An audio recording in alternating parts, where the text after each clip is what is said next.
কালীগঞ্জের এক গ্রামে থাকত সাইম নামের এক তরুণ। পড়াশোনায় ভালো ছিল, কিন্তু রাগ ছিল খুব বেশি। সামান্য কথায় বন্ধুদের সাথে ঝগড়া করত, মায়ের সাথেও উঁচু গলায় কথা বলত। একদিন রাগ করে সে বাড়ি থেকে বের হয়ে যায়।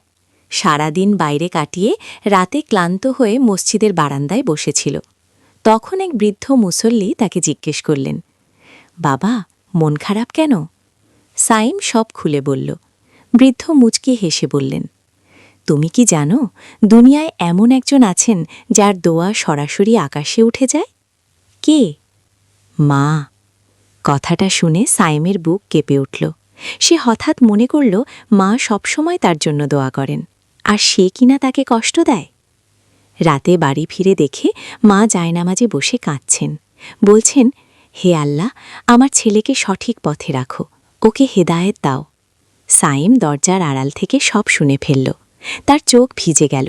সে দৌড়ে গিয়ে মায়ের পায়ের কাছে বসে কাঁদতে লাগল, মা, আমাকে মাফ করে দাও। মা মাথায় হাত রেখে শুধু বললেন,